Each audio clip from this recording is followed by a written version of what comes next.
आज के इस लाइव सेशन में हर बार की तरह शुरुआत करते समय जय हिंद कहने में समस्या है, क्योंकि हिंद भी अगर सुनता होगा, देश भी कभी सुनता होगा, तो वो भी आपसे पूछता होगा कि मेरी जय कहने का तुम्हें अधिकार है या नहीं है।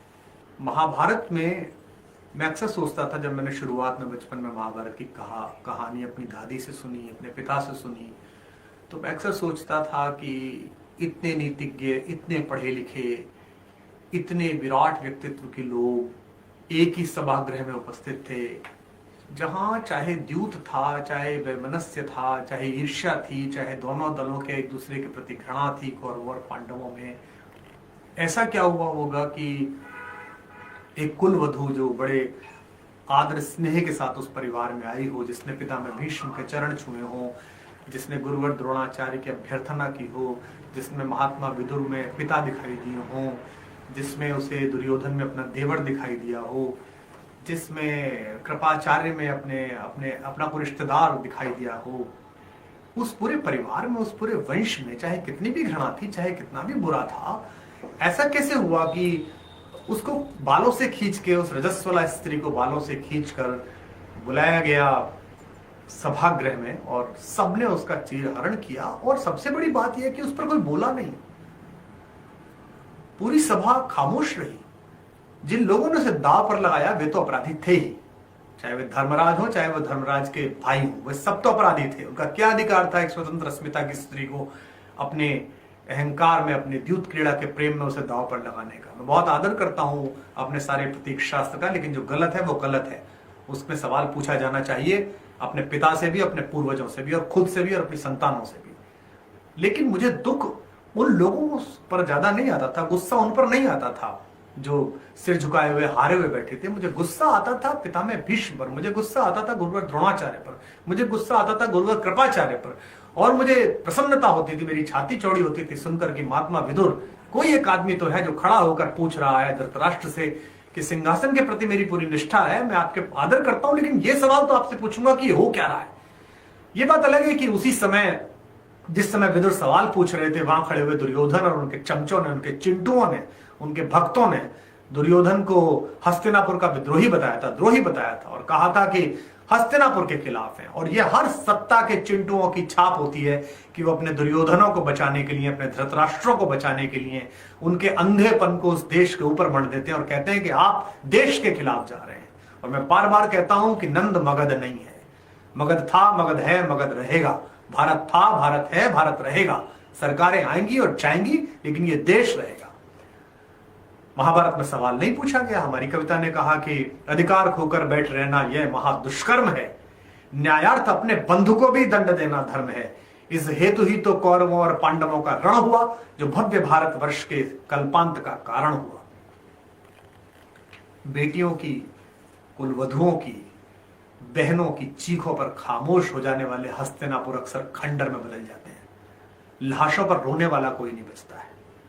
और ये जो मैं पिछले 2 दिन से देख रहा हूं कि सरकारें और सत्ताएं और उनका समर्थन करने वाले लोग, मैं आप सबसे प्रार्थना करता हूं, जिस पार्टी के हों उसके पूरे अच्छे से भक्त बनकर रहिए, चिंटू बनकर रहिए, चमचे बनकर रहिए, अनुचर बनकर रहिए, समर्थक बनकर रहिए, सब कुछ करिएगा, कोई दिक्कत नहीं। अगली बार भी नहीं वोट दे दीजिए।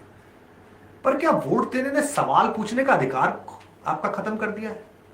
सवाल जरूर पूछिए, क्योंकि सवाल नहीं पूछेंगे तो ये अहंकारी हो जाएंगे। इनको लगेगा सब ठीक है, हमारे पास लोग हैं, आईटी सेल है, सारी पार्टियों के पास है, मैंने भी चलाई है। और आप सबसे पूछता हूं, अपनी अपनी पार्टियों में सवाल पूछिए, जिस जिस पार्टी में रहते हो वहां पूछेगा। उन महिलाओं से सवाल पूछिए जो बहुत ही सिलेक्टिव आउटरीच दिखाती हैं। उन जया बच्चन से सवाल पूछिए जो आजम खान के एक अधोग्रस्त पर टिप्पणी करने पर चुप रह जाती हैं, और बंबई में कुछ होता है तो उसके खिलाफ संसद में आकर बोलने लगती हैं।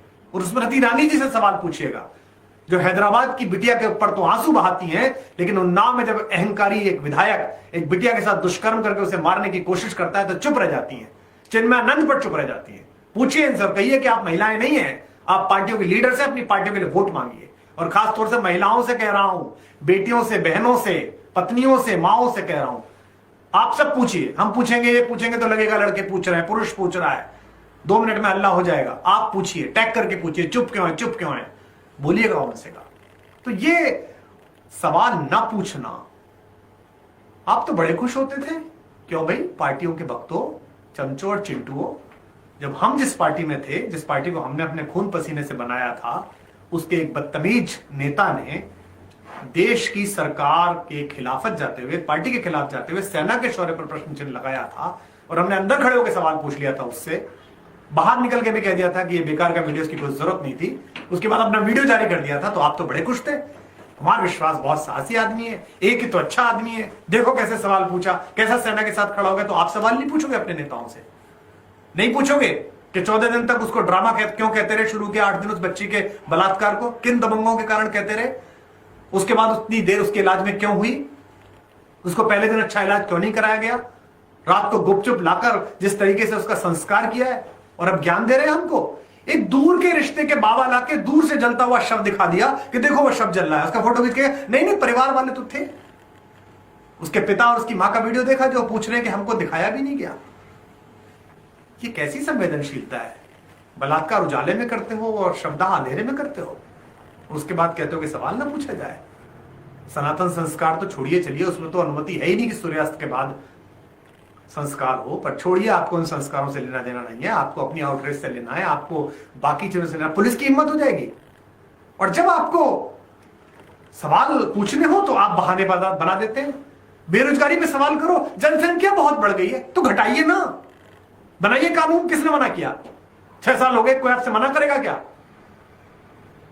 देश में कौन ऐसा आदमी है, कौन लड़का लड़की है, कौन हिंदू मुसलमान है, पूछ के बताइए पढ़े लिखे। मेरे फेसबुक पेज पे 60 लाख लोग हैं, आप सब लोग मेरे दोस्त।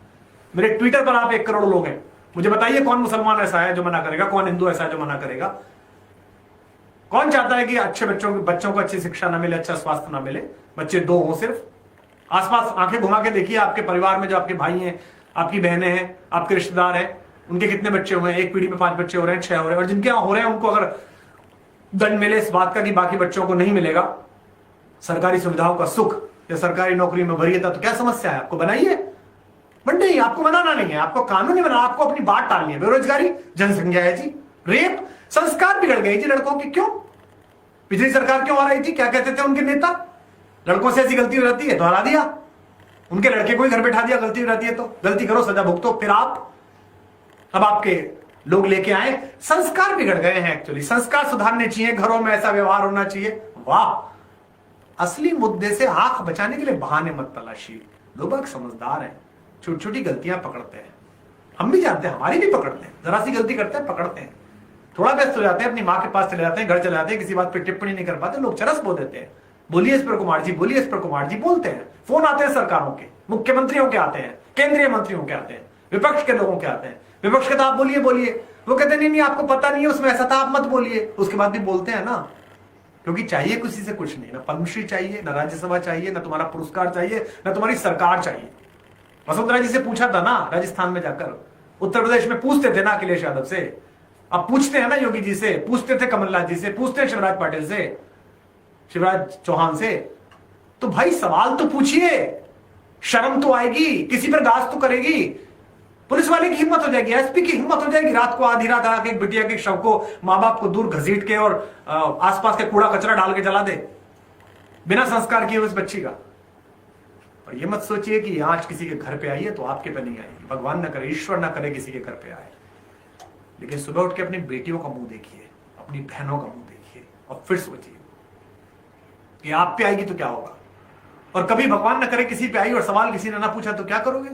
इस देश में कोई सवाल ही नहीं पूछता है। अरे फिर दे देना वोट यार, फिर लाइन में लग देना, फिर चले जाना चिल्लाने के लिए। अभी तो सवाल पूछोगे रबान पकड़ के कि ये बड़ी बड़ी कोठियां दी हैं, 20-20 बीघे के मकान दिए हैं, 1-1 हजार आदमियों का स्टाफ दिया रोटी खाने को, चलने के लिए हेलीकॉप्टर दिए टैक्स के पैसे से। आप सवाल ही नहीं पूछते। किसान आंदोलन आप सवाल ही नहीं पूछते हैं। देश के 60% लोगों के जीवन पर एक निर्णय हो रहा है, उस पर नहीं है, बातचीत नहीं है, माहौल नहीं बना, संवाद नहीं हुआ, आपने सवाल ही नहीं पूछा। राज्यसभा में कुछ सांसदों ने गुंडे की, उसकी मैं निंदा करता हूं, बदतमीजी है, अभद्रता है, उस पीठ की मर्यादा की विपरीत बात है। आदरणीय वेंकैया जी को कोरोना हुआ है और बहुत आदरणीय व्यक्ति हैं, मैं उनके उत्तम स्वास्थ्य की कामना करता हूं, मेरे प्रति बड़ा स्नेह उनका है। हरिवंश जी को मैं प्रभात खबर के जमाने से जानता हूं, जब वो प्रभात जोशी के साथ मिलकर पेड न्यूज के खिलाफ आंदोलन कर रहे थे, मैं तब से उनका आदर करता हूं। बड़े विजिगीषु आदमी हैं, लोहिया जी और कर्पूरी ठाकुर की परंपरा के चिंतक हैं, लेकिन आप बहस ही नहीं कराएंगे, आप मत विभाजन ही नहीं कराएंगे। ओ अल्लाह हो गया पास हो गया, क्या है? कोई जूलियस सीजर आ जाएगा, कोई मार्कस आ जाएगा रोम की काउंसिल में, तो बस तलवार लेकर खड़ा हो जाएगा, सब खत्म। ऐसे थोड़ी होगा भाई। तो कुंवर बेचैन साहब का एक शेर है कि चटके हुए गिलास को ज्यादा ना दाबिए, यूं आदमी की प्यास को ज्यादा ना दाबिए, ऐसा ना हो कि खून ये दामन पे चा लगे, जख्मों के आसपास को ज्यादा ना दाबिए। हम कवि हैं, हम चाहते हैं कि हम राम पर बोले, हम चाहते हैं कि हम कृष्ण पर बोले, हम चाहते हैं कि हम दशमेश गुरु पर बोले, हम चाहते हैं कि हम कविताएं लिखें। हम नहीं चाहते कि आपके लिए हम सड़कों पर अपना गिरेबा चाक कराते हुए आपकी पुलिस के हाथों, जैसे पहले निर्भया के टाइम में पीटे गए थे, ऐसे ही पिटते हुए बाहर निकले। लोगों के आक्रोश को आमंत्रित मत कीजिए। इनसे बड़ी बड़ी सत्ताएं उड़ जाती हैं, इनसे बड़े बड़ों के अहंकार गिर जाते हैं। आपके सामने लोग हैं जो अहंकारी थे। मुझे निर्भया का समय याद आ रहा है, उस समय भी यही समस्या हुई थी। मैंने फेसबुक पर लिखा था और अगले दिन जाकर राष्ट्रपति जी के दरवाजे पर खड़ा हो गया था मैं, और आप सब मेरे साथ आ गए थे और बाकी सब लोग भी हमारे साथ आ गए थे और एक आंदोलन उठा था। चलो कुछ तो चेतना आई थी, कुछ तो समझ आई थी। आपकी संसद में, आपकी व्यवस्थापिका में लोग बैठे हुए अपराधी और आप टिकट दे देते हैं। और एक बात फिर कह दूं, बीच में याद आ गए, सुनो भाई भक्तों, सुनो चिंटू और सुनो चमचो, अपने नेताओं के चक्कर में लोगों को गालियां देना बंद करो, अपने नेताओं को जस्टिफाई करने के लिए। क्योंकि जिन्हें तुम गालियां देते हो 25-25, 30-30 साल, एक सरकार और एक सीट का संकट आते ही वो दूसरी पार्टी का गरियाया हुआ आदमी तुम्हारे यहां चाचा जी बन के आके खड़ा हो जाता है पिताजी के कहने पर। जाके देखो मध्य प्रदेश में 30 साल से गाली देते थे, खानदानी गद्दार बताते थे, अब खानदानी चाचा जी बोलते हो। तो इनके चक्कर में मत पड़ो, किसी को गाली मत दिया करो। पता नहीं कौन कहां जाके वहां पहुंच जाए।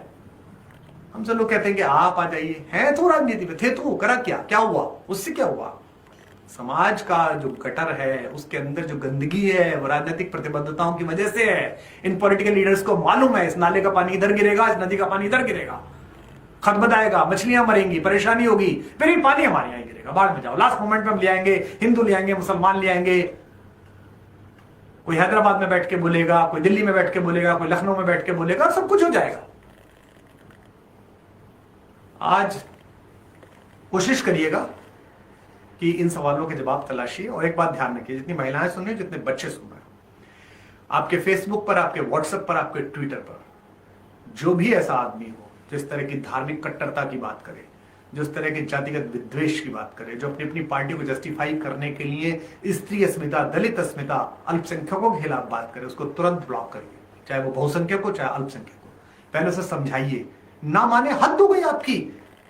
अब्दुल हमीद जैसा वीर 1965 की लड़ाई में, जिसने इस जाबाजी के साथ 8 पैटर्न टैंक तोड़े अमेरिका से लिए हुए भीख में पाकिस्तान के, उसके स्मरण के दिन मैंने पोस्ट लगाई तो नीचे 4 चिंटू लिखते हैं कि ये तो भगोड़ा था, तो भाग गया था, और चूंकि मुसलमान गद्दार हो गए थे तो फिर ऐसा था, और वहां का एक आदमी था, और उसको अपनी 3 फर्जी वेबसाइटों पर भर भी दिया है। लेकिन हगने से पहले साफ करना भी तो सीखा करो। 1965 की लड़ाई में और लिख दिया चूंकि इंदिरा गांधी मुसलमानों को वोट, इसलिए इंदिरा गांधी ने अब्दुल हमीद को पुरस्कार। अबे मूर्खो, लाल बहादुर शास्त्री प्रधानमंत्री थे, और न केवल लाल बहादुर शास्त्री ने बल्कि पाकिस्तान की उस समय की सरकार ने उसे मर्द मुजाहिद कहा था, और कहा था एक मर्द का बच्चा हमसे लड़ा था। मैडम गांधी तो सूचना एवं प्रसारण मंत्रालय में राज्य मंत्री थी, छोटी सी, सिर्फ नॉमिनल बैठी हुई थी, और उस जमाने के नेहरू के विरोधी उसे नेहरू की गूंगी गुंडिया कहते थे। पर तुमको तो चोरी करनी थी, तुमको तो अपने लोगों को सही सिद्ध करना था, तुम्हें हिंदू मुस्लिम वैमनस्य फैलाना था, तो तुमने तुरंत अब्दुल हमीद भी नहीं छोड़ा, महात्मा गांधी नहीं छोड़े, नेहरू नहीं छोड़े, सावरकर नहीं छोड़े, कोई आदमी तुमने नहीं छोड़ा, बस तुम्हारी वोट मिलनी चाहिए। गिद्धों को भी शर्म होती है कि वो मरने का इंतजार करते हैं, तुम तो मरने का भी इंतजार नहीं करते। तो इसलिए क्या दे रही है तुम्हें ये सरकारें, क्या दे रहे हैं तुम्हें ये लोग? 2 रुपए पर ट्वीट। इससे अच्छा तो बेलदारी कर लो, कहीं आ जाओ, मैं खेत में काम करता हूं, आ जाओ, धान में कटाई होनी है, वहां घास बहुत इकट्ठी हुई, वहां आओ, साथ काटेंगे, थोड़ी सी धान भी काटेगी अपने को, थोड़ा सा हम भी काटेंगे घास को, शाम को अच्छा तो लगेगा। धरती माँ के आंगन में थे, ये 200 रुपए कमा के लाए हो, 400 रुपए कमा के लाए हो, 400 रुपए की बेलदारी होती है, दहाड़ी होती है, अच्छा तो लगेगा, शर्म तो नहीं आएगी खुद पे लिखते हुए, ऐसा नहीं था वैसा नहीं था। अरे भाई, इसको जस्टिफाई करते समय अपनी बेटी का मुंह देखना, आज फिर बात करना, दे देना वोट।